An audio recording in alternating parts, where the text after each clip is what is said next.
lo que intenté hacer yo fue una experiencia directa y media res de las solidaridades básicas que se disciernen entre las formas de creación del poema y las concepciones de la creación del mundo, contrastando fundamentalmente la poética y la cosmogonía paralelística del Génesis de hebreo frente a la poética y a la cosmogonía analógica que veíamos en el primero. Esto es lo que hice notar en la primera sesión a modo de experiencia, de entrada ingenua, directa, al material, sin ninguna precaución respecto al tipo de relación entre escrituras de lenguaje y configuración real que empezaba a conceptualizar después. Lo que hice en esa primera sesión era notar estas solidaridades bastante viventes que se disciernen entre el comportamiento figural de la metáfora, es decir, el movimiento de sustitución de la imagen sensible por el sentido ideal, y la estructuración ontológica de lo real, que separa y jerarquiza la imagen sensible bajo la idea como modelo, como paradigma. Lo mismo hice con la solidaridad básica, que se distingue, se discierne entre el comportamiento figural, el paralelismo semántico en la poesía hebrea y una concepción del mundo o de la creación del mundo por separación en partes relativas que se diacronizaban en un tiempo como alternancia. Ayer Carlos, no está el tiempo, pero es una buena sugerencia, ¿verdad? Decía que yo había pensado en la anatomía comparada y me pareció una buena manera de entender este trabajo que yo hice como de entrada. Es una especie de anatomía comparada entre las concepciones de la creación del mundo y la forma de figurar del poema. Y en esa anatomía, en esa disección que hice tanto de las concepciones de la creación como de las formas de trabajar de la poesía en una mayor tradición, encontramos una especie de isomorfismo, de maneras similares de comportarse de la conceptualización y de la figuración. Es esa especie de anatomía comparada, o esa experiencia inmediata de las solidaridades básicas entre las figuraciones del poema y las configuraciones de lo real, el que dejó en esa primera sesión planteada una pregunta general, que me parece una pregunta importante, acerca de las relaciones, incluso lo que podría ser la fundamentación posible de las concepciones de lo real en las formas de la imagen en el poema. Pregunta ante la cual este segundo bloque que inicié ayer y que voy a concluir hoy pretende situarnos, como les decía al comienzo, en una perspectiva crítica adecuada para responderla, en una perspectiva trascendental que logre situar a las formas del lenguaje y más precisamente a los comportamientos poéticos del lenguaje como clave de la constitución, de la representación y la experiencia. Así, ayer, en medio de lo que es un desplazamiento general de la revolución crítica de la filosofía moderna desde la subjetividad al lenguaje, comencé a articular algunas de las concepciones mayores de Wilhelm von Humboldt, que si están lejos de ser sistemáticas, como les he dicho ya bajadamente, tienen la gran gracia de estar ancladas en una parte de la filosofía crítica de tradición trascendental kantiana, y de otra parte en un gran conocimiento comparativo, realmente inaudito, de las lenguas y de las literaturas históricas, que es precisamente lo que llevó a Humboldt a situar lo poético, no cualquier comportamiento del lenguaje, como fundamento del comportamiento del lenguaje como tal, en tanto función sintética, primordial, anterior a la función derivada del lenguaje como útil de comunicación. Entonces, ayer, en primer lugar, lo que vimos era cómo este gran impensado kantiano de las formas propias de la imaginación productiva, estas formas que tenían una doble pertenencia, que de un lado debían ser sensibles y del otro lado debían ser ideales, es resuelta por Humboldt, o puede ser resuelta por nosotros, Humboldt, por revisión a las formas de síntesis del lenguaje, que tienen justamente siempre un lado material y un lado ideal, un lado sensible y un lado conceptual. Yo puse especial énfasis en el evento poético como síntesis de lo aún conocido o creación de las condiciones formales de posibilidad para representarse lo aún nunca antes representado como tal. En segundo lugar, ayer comencé a revisar tres grandes concepciones humboldtianas sobre el lenguaje que colocan justamente a las formas poéticas como fundamento del edificio trascendental, es decir, como fundamento de la posibilidad posibilidad de una cierta representación del mundo. Alcancé a revisar las primeras dos de estas tres grandes concepciones. En primer lugar, bajo la rúbrica de que no hay pensamiento ni percepción sin lenguaje, se examinó el fundamento de la experiencia remitido a la síntesis de las formas generales de la lengua. Yo puse especial énfasis ahí en la primacía de la función sintética del lenguaje, en esta capacidad trascendental, en el sentido kantiano, de constituir la representación, de definir la condición de posibilidad de la experiencia. Por sobre la función comunicacional que Humboldt planteaba como derivada de la lengua, la que llevaba a insistir en la primacía del estudio de las formas poéticas como síntesis inaugural de la representación. Luego, en segundo lugar, bajo la rúbrica de que diversas lenguas sintetizan diversas visiones del mundo, se vio cómo la tesis anterior, la tesis general sobre el lenguaje, se particularizaba en la diversidad de lenguas cuyos sistemas generan organizaciones distintas de la representación. Expliqué cómo la poética trascendental aparece así como una suerte de ciencia primera, discutimos bastante al respecto, donde el discernimiento estilístico de la singularidad de la lengua, ya a nivel del organismo y de la forma interna, pero sobre todo a partir de eso que Humboldt llama el carácter, que es un momento literario de la lengua, el carácter, el estilo que tiene una lengua de sintetizar lo real. Este movimiento estilístico deviene un discernimiento del estilo de síntesis de lo real, del modo complejo en que se constituye la representación y la experiencia en un lugar determinado. Alguien me dijo hoy día que yo hacía clases como chileno, supongo que eso puede tener que ver con el estilo. Pero lo que quiero hacer en la sesión de hoy entonces es continuar con la última de estas tres concepciones importantes, a saber que la lengua son organismos históricos en constante transformación por la acción poética, y luego articular una suerte de conclusión final, más bien articular una especie de lugar, un umbral donde nos habría dejado esta consideración que se ha hecho aquí sobre las formas de significación del lenguaje y las concepciones de lo real, a partir de una articulación del legado de Humboldt. Coda final que yo intitulé la poesía como lenguaje cargado de significación con una función heurística, es decir, con una función de exploración de la representación de lo real. Pero eso es lo que vamos a ver al final hoy día. Antes de eso voy a partir cerrando esta revisión en la senda de las grandes concepciones de Humboldt, con lo que titulé entonces, ahí en la página 1, como número 3 romano, las lenguas como organismo histórico, donde la atención fundamental va a ir a las transformaciones poéticas del lenguaje como recreaciones del mundo. Entonces, trae ese preámbulo bonito. Y bien, si como se había establecido ya, el mundo en general se objetivaría a través del lenguaje, y cada lengua constituye una visión del mundo particular, se debe comprender por añadidura que las lenguas no constituyen cárceles perpetuas, entidades fijas, cerradas, esencias estáticas, sino que son organismos que tienen una vida histórica, estructuras en constante transformación, fundamentalmente por la acción poética, se ve esta en un poema o en otra acción literaria o en el habla cotidiana con otros momentos, evento poético no necesariamente lo que ocupa sobre la poesía. Entonces lo que puede aislarse como una tercera gran concepción de Humboldt, que él mismo resumió en una fórmula que después devino célebre y muchas veces malentendida en la lingüística, que es lo que tiene como la cita número 1. Humboldt dice: en sí misma la lengua no es una obra hecha, sino una actividad haciéndose, en él y ella. Y luego continúa: su verdadera definición solo puede ser genética.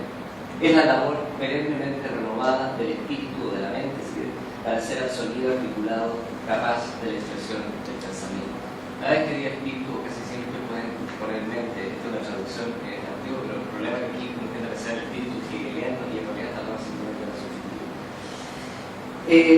El estado actual de una lengua, entonces, y correspondiente visión del mundo, no agota la virtualidad en tanto organismo con una vida histórica.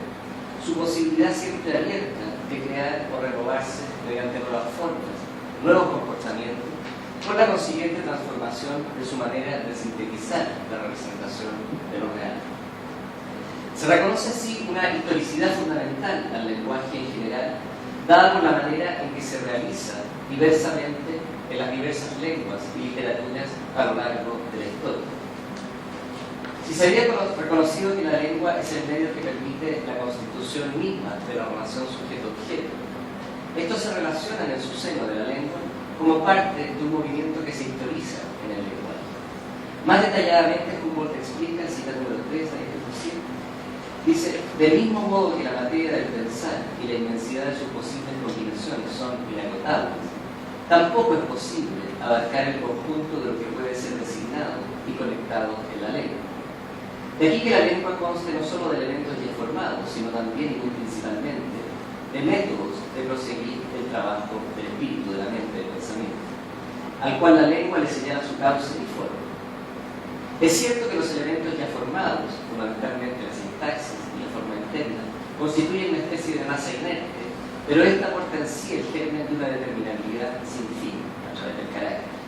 En cada momento individual, en cada época, la lengua, a semejanza de la naturaleza misma, se le aparece al ser humano en oposición a todo lo ya conocido y pensado por él, como un yacimiento inagotable en el que el espíritu sigue pudiendo hallar siempre cosas desconocidas y el sentimiento cosas nunca antes sentidas de idéntica manera. Cada vez que una mente verdaderamente grande y genial se ocupa del lenguaje, esto puede ser en la literatura, pero también en la obra cotidiana, puede ser hasta un humorista, puede ser cualquier persona, este fenómeno se hace manifiesto en la realidad. Y para que el esfuerzo intelectual del ser humano prosiga con genuino entusiasmo, y para que no deje de desenvolverse la materia de su vida espiritual, el ser humano o el hombre, dice, necesita que su mirada pueda ir siempre más lejos de lo ya conquistado y pueda abrirse una masa infinita que ir desenredando sin cesar. La vida histórica, entonces, de la lengua es concebida como una formación, es la teoría alemana de la Bildung, digamos, de la formación de la cultura a través del paso de los extranjeros, pero la vida histórica de la lengua es concebida como una Bildung, como una formación donde es el ser humano quien, conjugando su receptividad y su autonomía, o más claramente su condicionamiento por la lengua y su libertad frente a la lengua, juega un rol decisivo. Si de una parte se habita un mundo particular mediante una lengua determinada, de otra se es capaz de transformarla mediante la libertad creadora. Si en términos estructurales la trama y la forma de lenguas sintetizan una cosmovisión particular, imponiendo ciertos límites a la mirada del ser humano que habita sobre lo real, y desde un punto de vista pragmático esto es lo que impide, por supuesto, la comunicación universal. En términos diacrónicos, históricos, el estilo de síntesis de una lengua, como les decía, no es una visión perpetua, tiene toda una potencialidad a ser desplegada y explorada por la libertad justamente de la imaginación, que está, como les decía ayer al comienzo, la diferencia de la imaginación con la sensibilidad y entendimiento es que es una taxonomía abierta, que está invadida por una libertad creativa que hace que se historice la representación del lugar. En este sentido se comprende que el estudio de la imaginación lingüística no puede contentarse, como hemos venido haciendo hasta este momento, con una atención a las formas dadas, sino que debe indagar también cuál es la legalidad de la transformación histórica de las lenguas, lo que incluye desde ya la ley de la formación de las formas, cómo es que se genera la forma.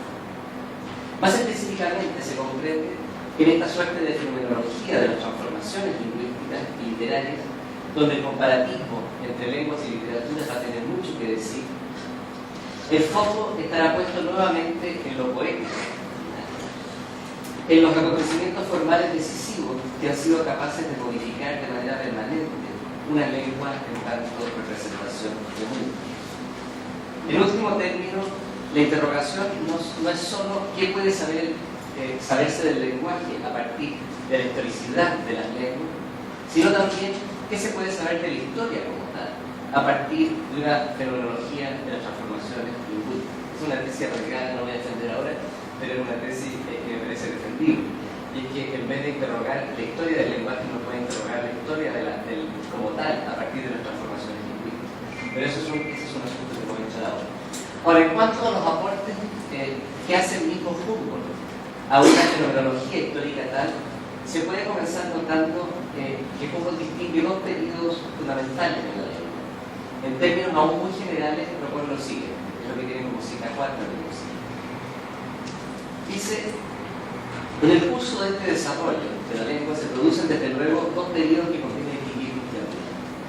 Uno en el que el instinto creador de sonidos de la lengua se encuentra en pleno crecimiento y en la más viva actividad, y otro en el que, concluida la configuración completa, al menos de la forma externa de la lengua, piénsese organismo y forma interna, se produce un momento de calma aparente, al cual sigue un visible decaimiento de ese instinto creador de realidad sensible. Bien es verdad que en este mismo periodo de decaimiento pueden nacer nuevos principios vitales y la lengua puede incorporar con éxito transformaciones positivas, fundamentalmente el desarrollo del carácter.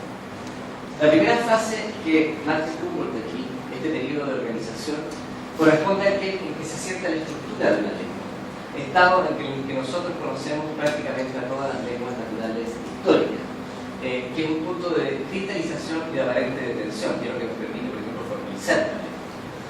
Pues una vez constituida la estructura de la lengua, normalmente asuntos como la morfología, la sintaxis, lo que Humboldt llama la forma interna, es decir, la manera como las apariciones de sonidos generan operaciones semánticas, eso tiende a establecerse más o menos. Sin embargo, Humboldt también distingue que en este periodo posterior que parece estático, uno puede distinguir una elaboración constante. Esto es, si se siguen creando nuevas formas, se trata de un desarrollo mucho más fino, donde lo que se cultiva ya no es el organismo de la lengua, la estructura general o la forma interna, sino el carácter o el estilo de la lengua. Un cultivo donde la imaginación poética juega un rol central y que puede llevar eventualmente a una reorganización más o menos importante de las maneras que tiene la lengua o del estilo que tiene la lengua de representarse lo real. Así, respecto a la manera de estudiar esta doble faceta del lenguaje, Humboldt aclara, cita el número 6, dice: los estudios del organismo, es decir, de la parte general de la lengua, exigen una comparación continuada hasta donde sea posible. La integración de la marcha del perfeccionamiento formativo requiere concentrarse en la misma lengua y adentrarse en sus peculiaridades más finas, mucho más sutiles. De ahí que lo primero, el estudio del organismo, exija una extensión de la investigación, un trabajo comparativo de las morfologías, de la sintaxis, etc., mientras que lo segundo demanda profundidad, un poco lo que llamar el detalle significativo. En consecuencia, quien de veras desee enlazar estas dos partes de la ciencia del lenguaje, habrá de ocuparse, desde luego, de lenguas muy dispares para comparar los organismos. Más aún, si ello fuera posible, habrá de ocuparse de todas las lenguas, pero tendrá que partir siempre del conocimiento preciso de una sola o de unas pocas. Trabajando de este modo, el estudio empírico comparado de las lenguas podrá mostrar las diversas maneras en que el ser humano ha hecho realidad el lenguaje. La parte del mundo de los pensamientos que ha conseguido llevar a él, el modo en que la individualidad de las naciones actúa sobre la lengua y el modo en que esta última, la lengua, vuelve a operar sobre ella. El estudio de esta doble faceta, entonces, para la formación inicial, al ser inaccesible históricamente, resulta fundamental una atención sincrónica, estructural y comparativa a las diferentes o a las similitudes morfológicas y sintácticas. Pero para el desarrollo del carácter, en cambio, que es lo que ya vimos ayer, como considerar el momento fundamental de la lengua, o sea, lenguas que tienen estructuras muy similares pueden tener carácteres muy distintos, por lo tanto, estilos muy distintos de sintetizar lo real.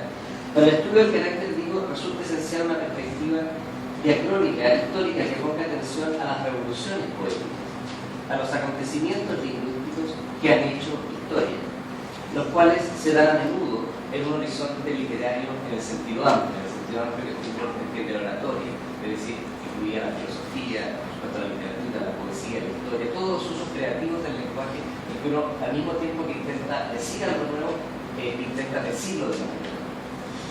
Es en medio de la estructura de estas revoluciones poéticas que Humboldt reconoce una interacción básica o determinación recíproca, como vimos recién, entre el condicionamiento que ejerce la lengua sobre el ser humano y la libertad creativa del ser humano para modificar la lengua. Resume de la siguiente manera, cita así. Dice: el ser humano, que está condicionado con la lengua, a su vez, vuelve a operar sobre ella. Es en esta interacción entre legalidad y libertad donde se jugaría el problema de la revolución lingüística, de saber cómo es que la imaginación es capaz de crear lo aún no sido, o una nueva forma de sintetizar a través del lenguaje. Más en detalle, retomando la diferencia entre forma interna y carácter, Humboldt hace notar que si el poder que ejerce la lengua sobre el ser humano está basado sobre todo por la estructura, por el organismo de la lengua y por la forma interna, la libertad que tiene el ser humano frente a la lengua modifica sobre todo el carácter, y es lo que hace que el carácter varíe históricamente, con un impacto directo sobre el pensamiento y la visión del mundo. Ustedes creo que sean lectores de literatura francesa, van a reconocer la diferencia de carácter que tiene el francés de Montaigne, porque tiene el francés o clásico, que no tiene nada que ver con una lengua plástica completamente escapante, y como lo podría haber traducido en Shakespeare sin problema, y es una lengua de una rigidez sintáctica inigualable. Pero si lo compara a Rabelais o a Montaigne con los escritores, incluso con los escritores surrealistas, que pueden tener imágenes muy detalladas, pero la sintaxis es impecable. Para darse cuenta de una misma lengua que ha cambiado de carácter históricamente y que seguramente va a volver a cambiar. Yo espero, porque puede ser así como va, puede transformarse en otra lengua. Digamos, los niños en Francia no escriben como hablan, tienen dos lenguas ya del siglo. Pero bueno, volviendo al asunto que estaba marcando, es que Humboldt dice la inercia que ejerce la lengua sobre nosotros se manifiesta sobre todo en el organismo y en la forma interna. Es decir, en el organismo, en las estructuras gramaticales, morfológicas, etc., y en la manera en que tiene el sonido de transformarse en sentido. Sin embargo, la libertad del ser humano cambia el carácter. Lo precisa de la siguiente manera, citamos. Dice, en la influencia que la lengua ejerce sobre el individuo estriba la regularidad de su estructura, del organismo y de su forma, dice la forma interna.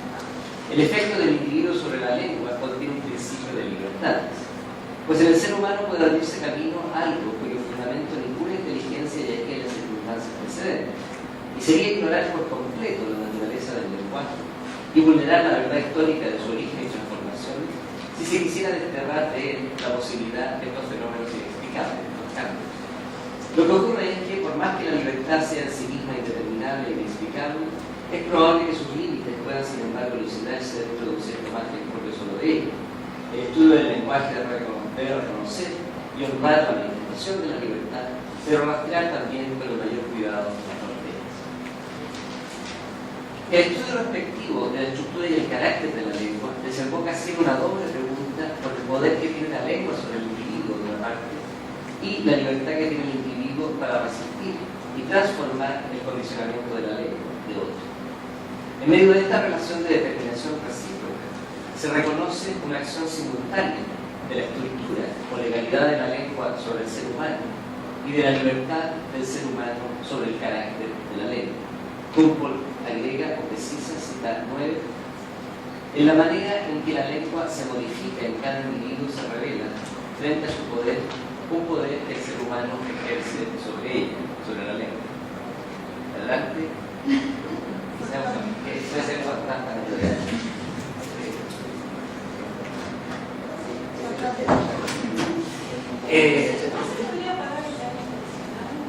Sí, no sé qué tiene el control. ¿Tiene frío? No sé si está el control aquí. Vamos a preguntar a la secretaria. No lo quería hacer. No. O que lo baje, no sé. Que lo pongan un poco más.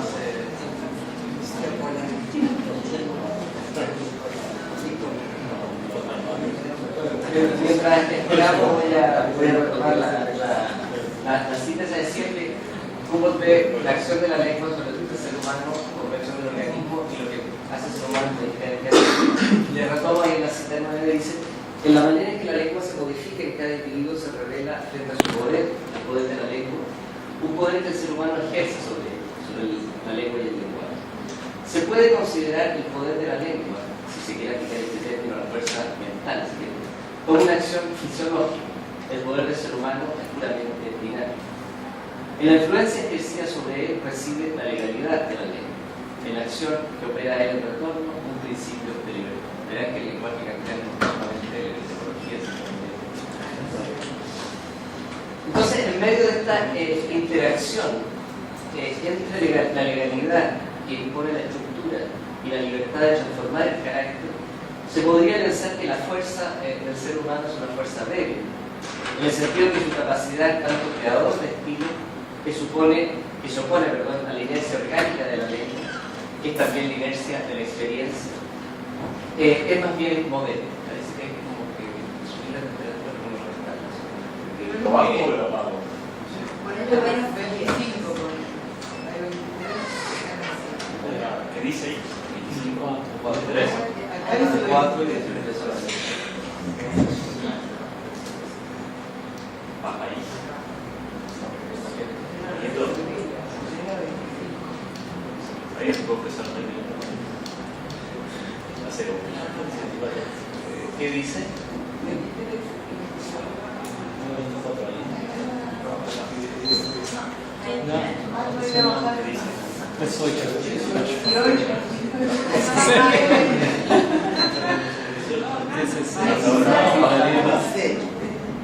¿Qué hago? ¿Esto subo entonces?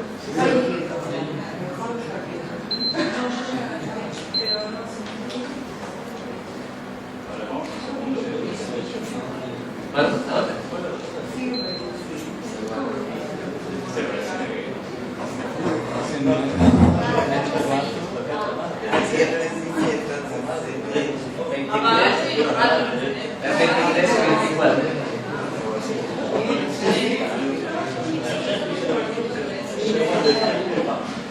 ¿Eso qué dice?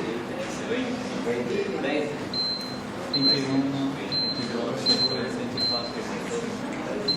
Ya, ahí está.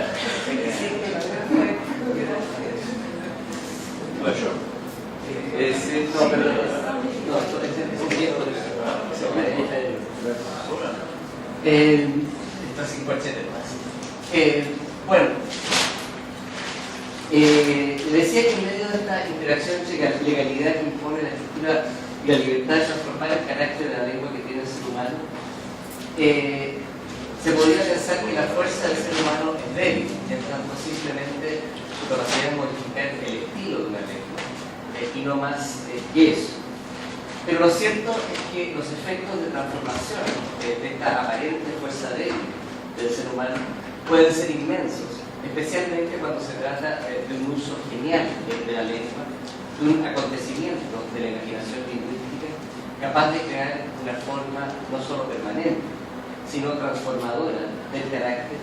Venga este acontecimiento genial del uso de la lengua efectivamente de la poesía o de la literatura en sentido amplio, o de acontecimientos poéticos en otros usos de la lengua, como puede ser, por ejemplo, el habla cotidiana, la conversación, o puede ser también la traducción literaria.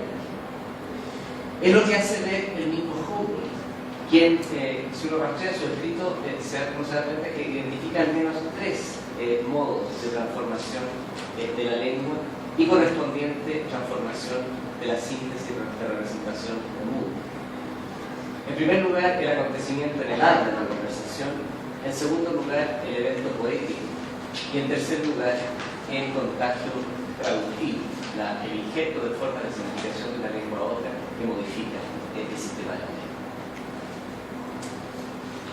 En efecto, si uno se detiene más específicamente en la fenomenología de estas transformaciones históricas de la lengua, a la hora de identificar tipos de acontecimientos que transforman la síntesis de la representación, más allá de la distinción entre eventos internos a una lengua y eventos que llegan desde afuera, la influencia externa, se pueden señalar para Humboldt estos 3 circunstancias fundamentales: las transformaciones realizadas en y por medio del habla del individuo, esto estoy usando ahora en el sentido susuriano, es decir, como un uso individual del idioma que se desmarca de la legalidad de la lengua en general.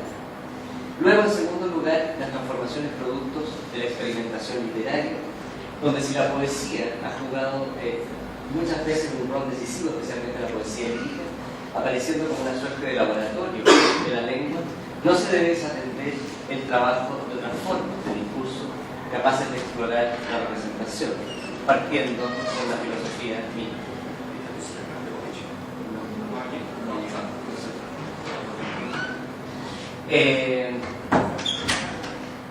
Decir que estas transformaciones en términos de evento poético se pueden dar dentro de la literatura, pero también en otras formas, como puede ser la filosofía, la historia, etc. Por último, en tercer lugar, se tienen las transformaciones producidas por la influencia o contacto entre dos lenguas y literaturas. especialmente a través del evento de la traducción literaria fuerte, de eso que hemos hablado, cuando un traductor no hace pasar solamente el contenido, sino que intenta insertar las formas de otra lengua, los modos de comportarse de una lengua en otras, que producen normalmente modificaciones mayores. Ahora, por lo mismo, cabe precaver que estas tres transformaciones, especialmente las dos últimas, es decir, los eventos poéticos y los eventos traductivos, suelen ir muchas veces en el mismo gesto de la mano. Luego, lo menos importante, deben tener en cuenta que todos estos tipos de transformación, para que realmente sean efectivos, requieren de un momento de reciprocidad social que legitime el nuevo uso de la lengua. Esto es, requieren de un momento de absorción comunitaria que sancione la nueva forma de representación al interior del organismo de la lengua. Solo entonces se redefine la síntesis del mundo compartido que habita una determinada comunidad lingüística. Ahora bien, si estos modos se los examina en más detalle, en lo que respecta a la transformación de la lengua por acción del habla, Humboldt se concentra sobre todo en el proceso de interacción dialógica, en la conversación, que aparece como una instancia, en Humboldt, muy bonita como la entiende como una instancia de acuerdo y desacuerdo sin fin, que justamente en que esta instancia de acuerdo y desacuerdo sin fin se producen ciertos momentos de concordancia, donde las formas de entender de una persona pasan a otra y se modifica la lengua compartida. Pues en principio se debe tener en cuenta que las diferencias de visión del mundo para Humboldt se dan no solo entre lenguas diferentes, sino también hasta cierto grado en el uso diferente que hacen individuos distintos de una misma lengua. En tanto, cada uno tiene un habla particular. Esta habla, como decía en el sentido saussuriano, que es un uso individual de la lengua que se aleja de la legalidad compartida. Humboldt también que lo siguiente, lo que tiene como cita los. Dice, solo en el individuo obtiene el lenguaje su determinación última. Al escuchar una palabra, no hay dos personas que piensen exactamente lo mismo.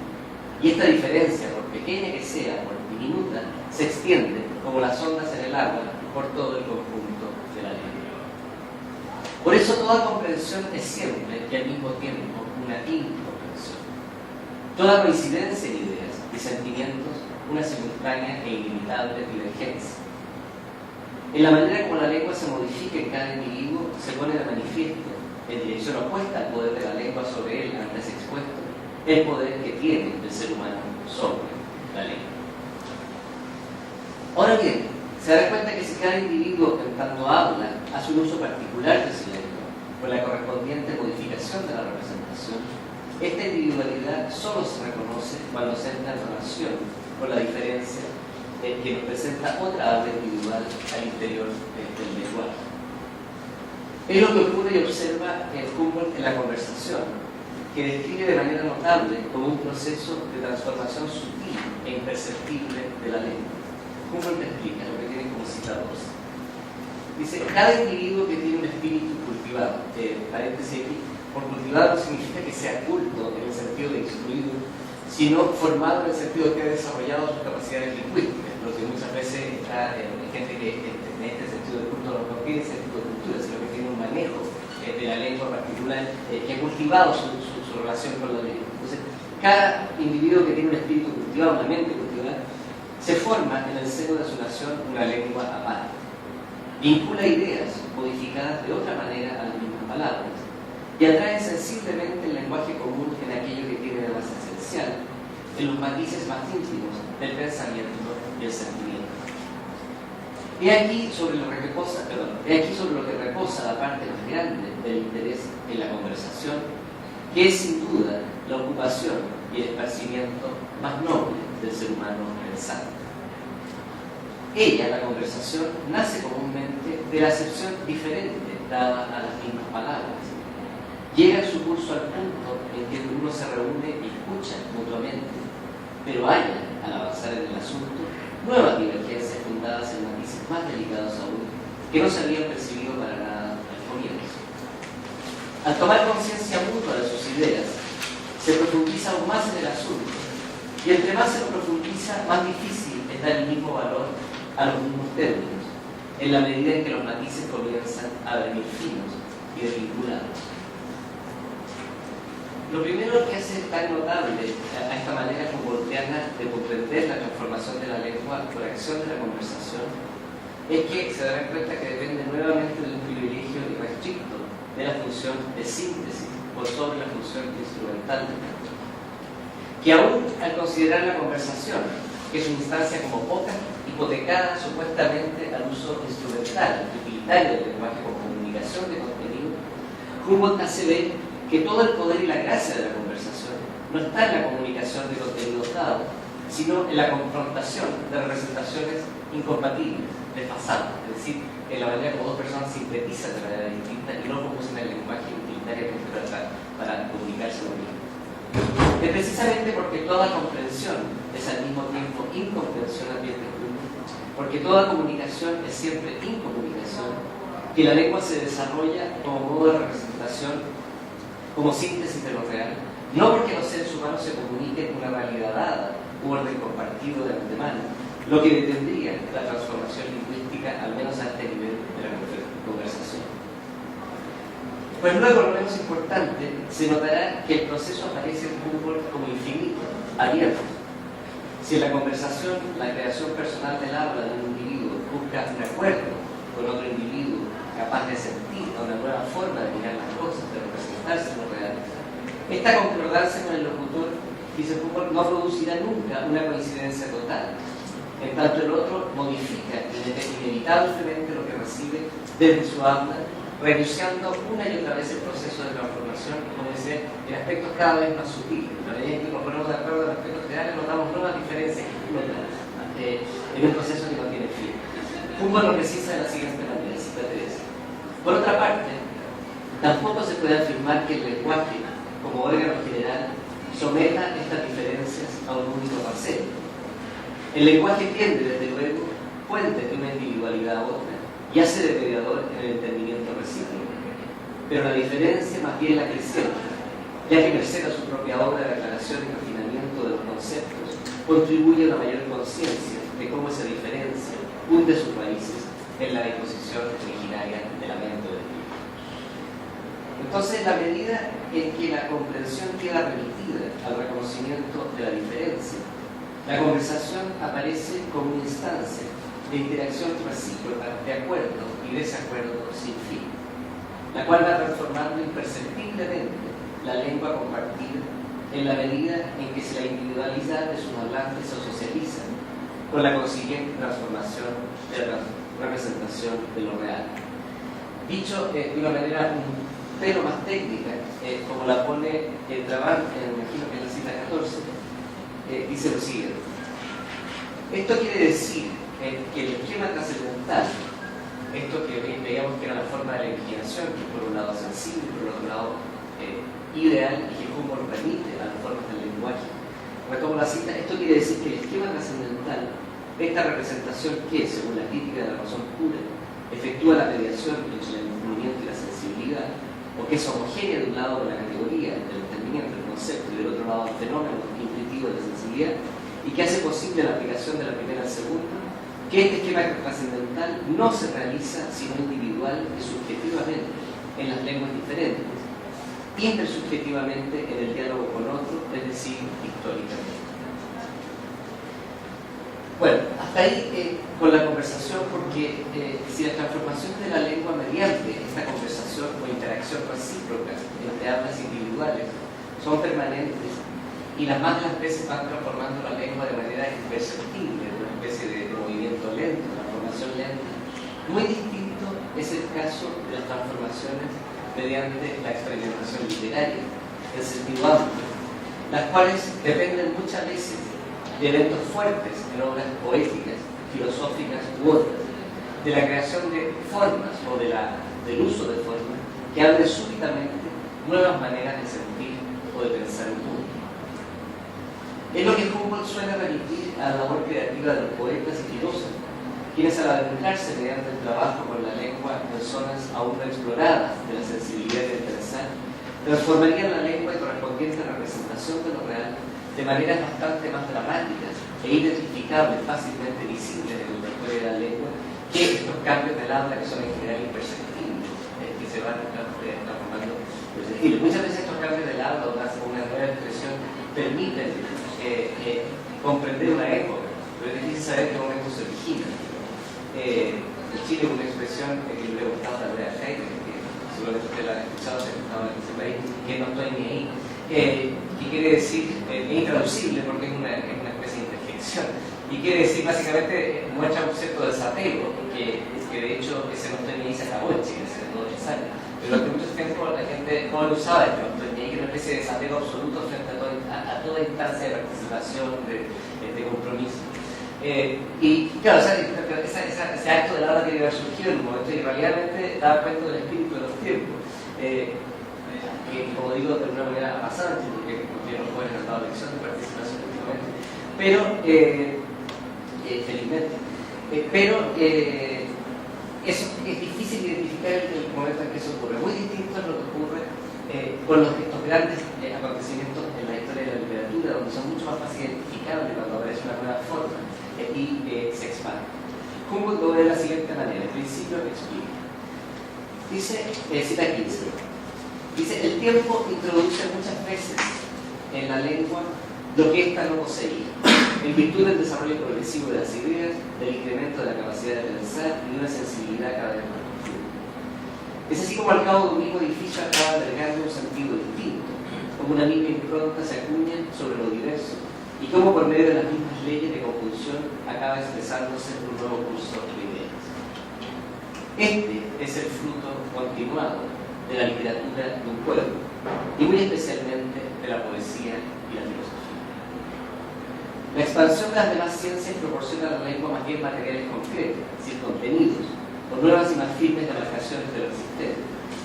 La poesía y la filosofía, en cambio, rozan en un sentido muy distinto lo más íntimo del ser humano, y por eso actúan con más fuerza y ejercen una mayor influencia sobre la forma de la lengua, que tan estrechamente está indicada con ella. Escritores, es decir, filósofos, poetas, historiadores, etc., escritores llenos de ingenio, dan más contenido a las palabras, y una nación dotada de una viva receptividad es capaz de recogerlo y de reproducir, comenzar a repetir.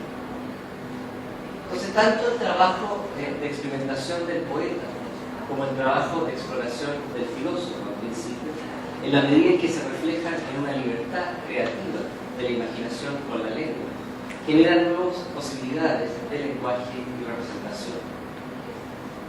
En principio, estos dos modos literarios aparecen con tendencias distintas, diría Humboldt, pues mientras la poesía parte de la realidad de su manifestación sensible, dejando de lado completamente la pregunta por el fundamento de lo real, la filosofía más bien busca la realidad sensible, o busca en la realidad sensible las raíces que la sujetan a la existencia, reuniendo concepto por concepto, pugnando por establecer el marco objetivo que dé respuesta a esta pregunta por el fundamento de lo real.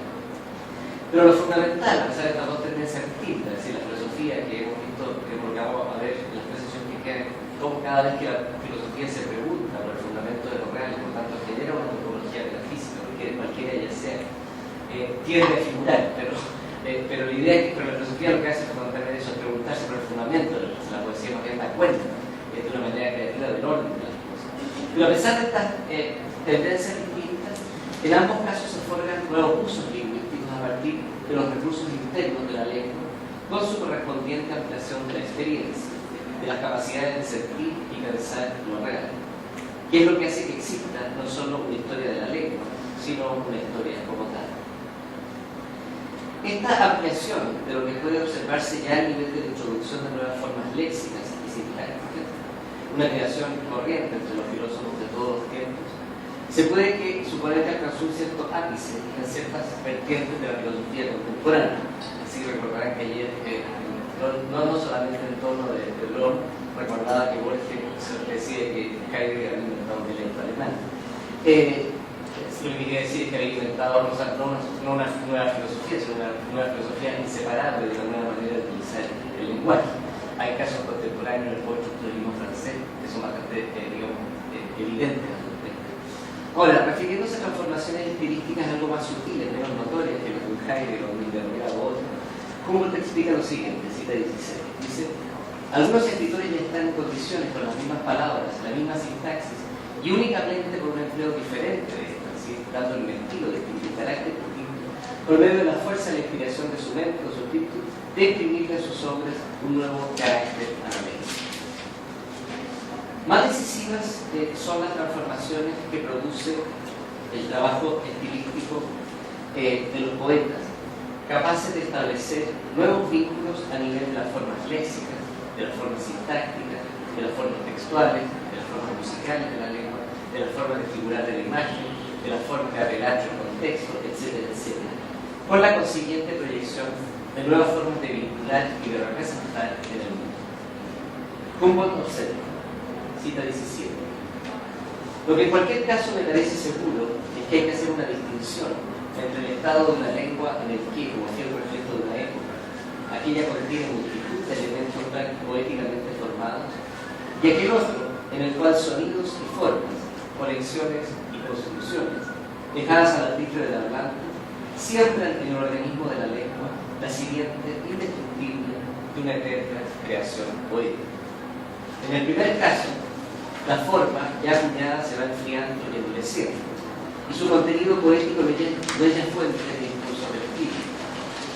En el segundo caso, por el contrario, la forma poética de la lengua es capaz de ser suya, cada vez más materia producida por ella misma, cada vez más representación, por decir ahí, renovándose siempre según la cultura espiritual de cada época y según el genio del poeta.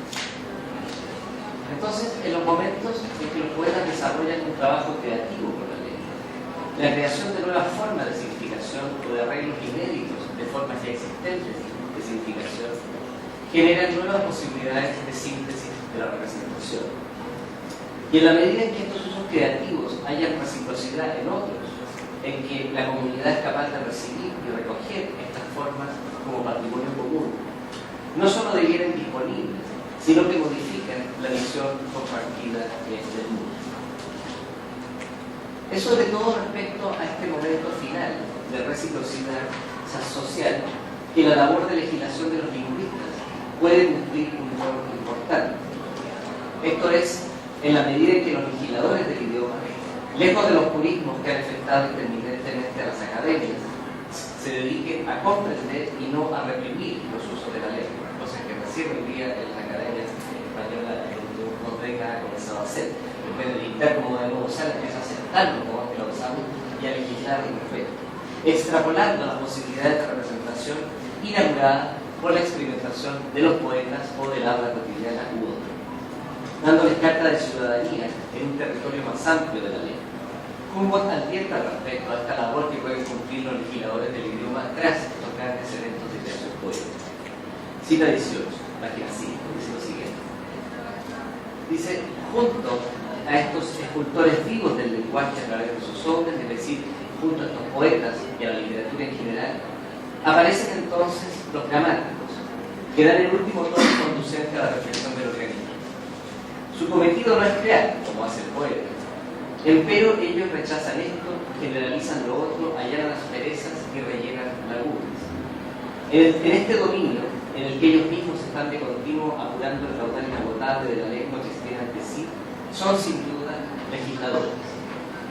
Estas reelaboraciones de una lengua pueden producirse a lo largo de varias épocas consecutivas. Ahora bien, si la lengua de seguir siendo al mismo tiempo popular y culta, como debe ser, no debe jamás interrumpirse el flujo regular entre la gente, por lo general, y los escritores y gramáticos, y de estos nuevamente a la gente en general, al habla en general. En último término, entonces, para que los nuevos usos del lenguaje como síntesis de lo real no queden confinados en el mundo literario, desde donde estarían destinados a diluirse, crear como una especie de ocasión perdida, es necesario que haya un momento de reciprocidad social en los hablantes de la lengua en general, quienes son los únicos capaces de promover una nueva forma o modo de síntesis a parte integrante del sistema, capaz de transformar la representación compartida del mundo. Si ni siquiera el poeta va a reconocer un nuevo mundo en su creación hasta que otro lo haga suyo, es porque, como se hacía notar a propósito de la conversación, el proceso de reconfiguración de lo real termina solo cuando la forma comienza a ser repetida por los labios de otro. Porque el proceso de síntesis inaugural de una nueva forma de la legislación deviene decisiva solo en la al conformar un hábito de síntesis que es socialmente compartido. Después hay un tercer modo de transformación del cual habla Humboldt, que es el germen contagio de formas de una lengua a otra. Pero yo voy a parar porque se nos olvida que es para que conocemos un poco de lo que yo he dicho. Es decir, lo que he hecho hoy día fundamentalmente es aportar una tercera concepción básica de Humboldt, que es esta concepción de que las lenguas no son seres estáticos, esencias estáticas, como pensaba, por ejemplo, el romanticismo o un centro romanticismo, sino que las lenguas son organismos históricos que tienen una vida y un despliegue, donde se conjuga una suerte de interacción entre el condicionamiento que impone la lengua al ser humano y la libertad que puede ejercer el ser humano sobre la lengua. Esta libertad se verifica fundamentalmente en la manera como el ser humano es capaz de transformar el carácter de la lengua, el estilo de síntesis de lo real que tiene una lengua, a diferencia del condicionamiento que produce la lengua sobre el ser humano, que se manifiesta fundamentalmente en el organismo, en la estructura de la lengua, fundamentalmente en la sintaxis, la morfología, etc., y en las formas de usted.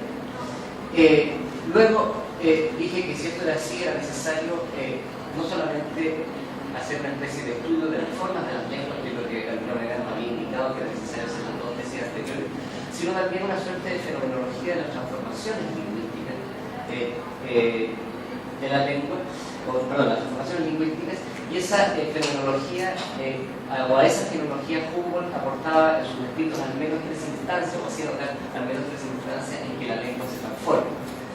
La primera de ellas tenía que ver con una transformación imperceptible y maravillosa que se produce en la conversación, que al privilegiar este elemento sintético que tiene el lenguaje por sobre el elemento instrumental como intencional, Humboldt ve no como un traspaso de información, sino como un desacuerdo de representaciones, que va produciendo cada vez una transformación sutil de la lengua. Y en segundo lugar, una transformación mucho más dramática, mucho más identificable, que tiene que ver con aquellos usos geniales que son capaces de hacer ciertas personas del lenguaje, lo que Humboldt comprende como la literatura en sentido amplio, es decir, la exploración que puede hacer un filósofo, o un poeta, o un historiador, o cualquier literato o estos usos oratorios, donde se explora el lenguaje como manera de explorar la representación de lo real, que eso ocurre en la poesía, pero también ocurre por supuesto en otras utilizaciones del lenguaje. Ocurre incluso en la ciencia, pero no en toda la ciencia. En general, la ciencia más bien utilizar el lenguaje como instrumento, pero también hay usos geniales del lenguaje. Entonces, un poco donde estamos, después voy a hablar de una tercera tipo de transformación y parar un poco más largo para resumir esto, pero es la transformación que se produce por contagio de una lengua a otra, fundamental, y el evento más fuerte, por supuesto, es la traducción literaria. Pero en su tercer tipo, que voy a ver brevemente, pero no sé cómo ven el asunto que llevamos mucho hasta el momento, cómo lo enlazan con las dos primeras tesis y un poco con la pregunta pendiente que hemos estado tratando de responder en este seminario sobre la relación entre figuraciones del poema y configuraciones de lo real. Acá una pregunta práctica, eso es lo que imaginaba. Entonces, bajamos.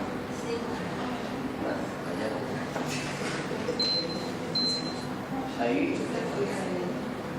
el mes estaba medidor y tenía frío, así que lo cambié. Ahí está. Si le da frío, ahí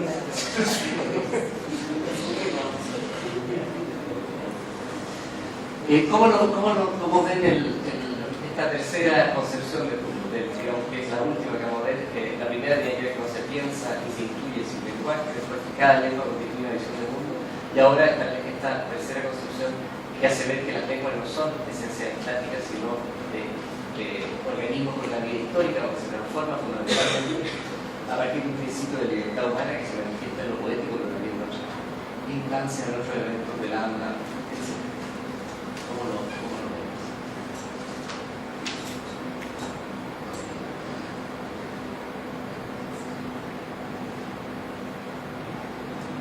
En principio hay un elemento que es importante para este elemento de la libertad. Intentar la libertad de un lenguaje, cualquier libertad, sería que haya solamente en esto un proceso relativamente aleatorio, o haya elementos de aleatoriedad por azar, digamos.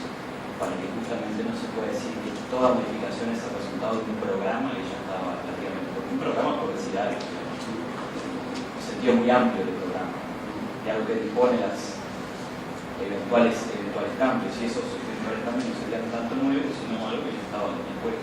Como que parecía que un elemento importante de eso es, no, hay sí desarrollo de una lengua, y sí un elemento se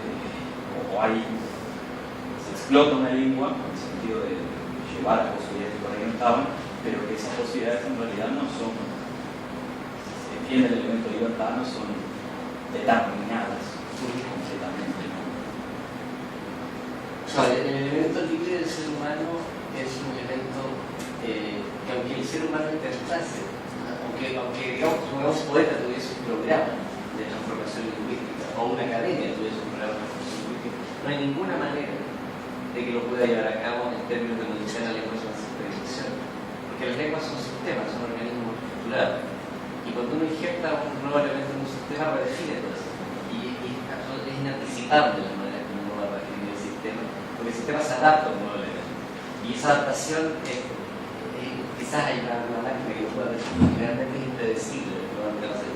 Ahora, la evolución tecnológica tenía que ver más que ver con los azares que producen estos cambios, y son también muy azarosos. La conversación es un trabajo azaroso, pero incluso el trabajo poético es un trabajo muy azaroso. O sea, una cosa es que uno puede identificar el momento en que un poeta, al meter sus manos en la idea del lenguaje, generó una nueva forma que después uno puede identificar cronológicamente un lugar, quizás, o una esfera donde se ocurrió, por ejemplo, como vamos a hacer en el montaje, en la utilización.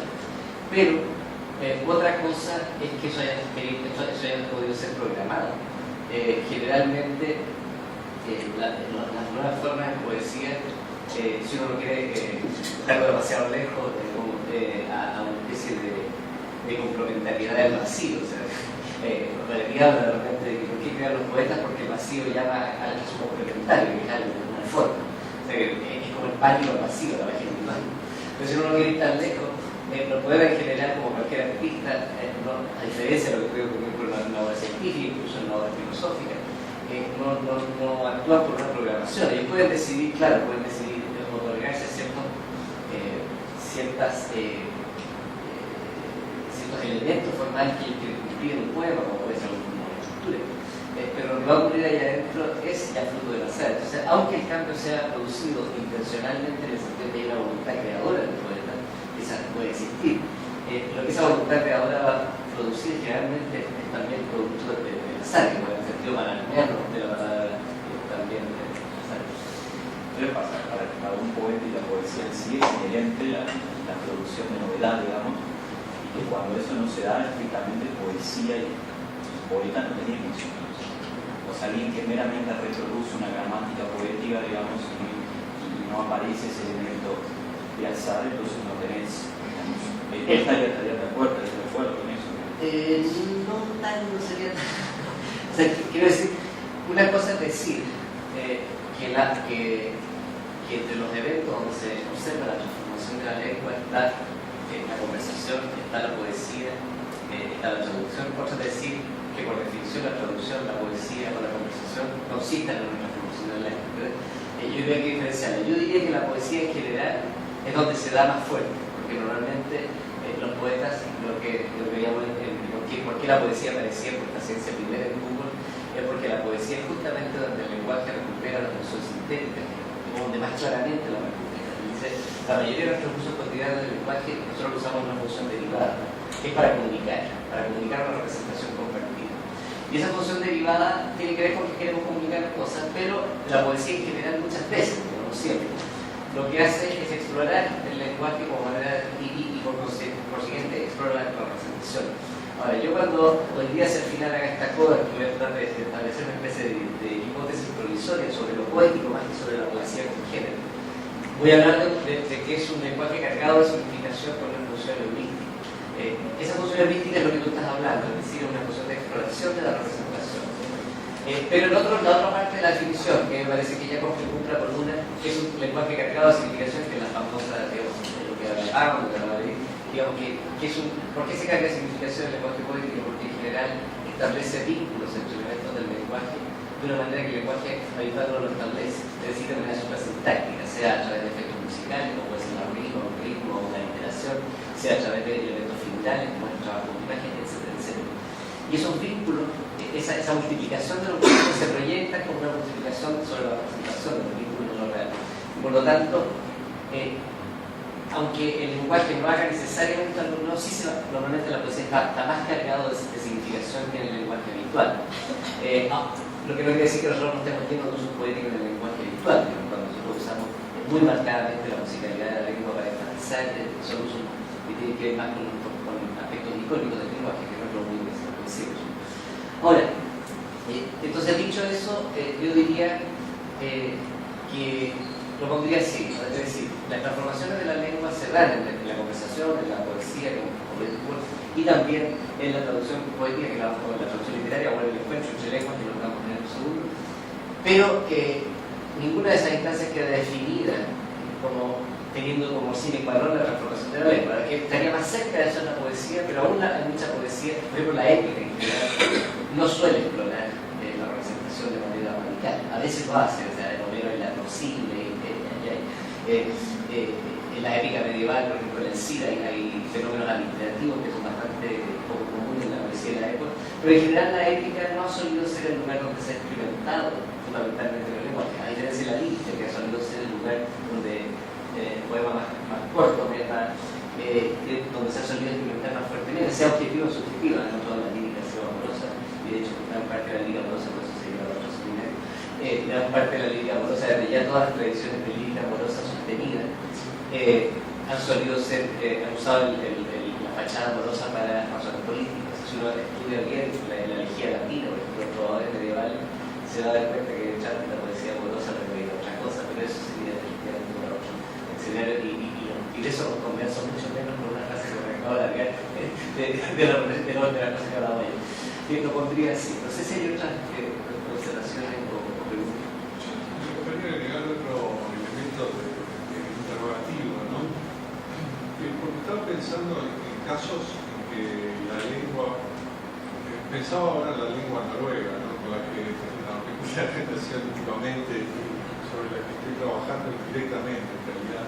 Pero que, por ejemplo, tomando el caso de Ibsen, la creación literaria en Ibsen, él justamente es llamado a trabajar en el mundo del teatro en función de generar un teatro nacional en lengua noruega en una época en que en Noruega se hablaba danés, porque me acuerdo de la danesa durante 400 años. Entonces, ahí hay algo que concilia un poco la estrategia política e incluso hasta el diseño. Ibsen años más tarde va a participar en una reunión en Estocolmo en la cual daneses, suecos y noruegos se reúnen para generar una fracasada lengua nórdica. Sin embargo, en Noruega sí se generó una nueva lengua noruega llamada Nynorsk, es decir, nuevo noruego, que se usa hoy en día y que es obligación de utilizarlo en la radio no sé cuánto tiempo por día. Entonces, esa lengua no es un invento de la galera, sino que es una síntesis de los distintos dialectos, que es increíblemente desesperante la cantidad de dialectos que hay en Noruega, quizá por la geografía, quizá por nichos culturales que antiguos que tienen, ¿no? Pero entonces ahí me preguntaba qué pasa con estas transformaciones de la lengua en momentos donde la lengua está en conflicto con la otra también, en conflicto, en amor, no sé, en relaciones de múltiple tipo, es decir, en un mismo territorio geográfico, ¿no? Es decir, no se trata de la influencia de una lengua sobre otra solamente en un sentido pacífico, sino donde, bueno, Stalin también trabaja sobre eso, ¿no? Trabaja sobre las lenguas. Pero que realmente ahí la dinámica muchas veces puede acelerarse y generar esas síntesis creativas que no sé cómo calificaban, ¿no? La de Nynorsk, que yo creo que es relativamente un fracaso, ¿no? Relativamente, porque son como compromisos políticos en cierto sentido, pero que están ahí y que hay, sobre todo, y es curioso porque en Nynorsk no se habla tanto de sino se habla en los lugares donde los dialectos son más fuertes y se distancian más del mol, que es la lengua más tradicional. Es curioso, un mol, el noruego oficial, se deriva del libro. Un es libro, porque el libro sin duda ha sido el lugar donde se ha tenido que fijar de alguna manera la gramática y la sintaxis y el uso concreto de la lengua, donde el pilar se ha fijado. Entonces,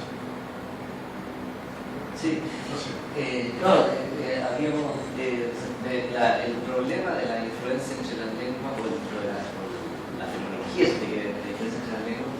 Por supuesto que no se juega solo en la acogida hospitalaria, que pueda ser un traductor literario a la forma de la lengua extranjera, sino muchas veces también en la invasión o en la irrupción de una lengua, sea de una lengua extranjera que se impone sobre el conquistado, cosa que de lo que estuvimos conversando un poco ayer respecto, por ejemplo, a las lenguas la llamada conquista o descubrimiento de América.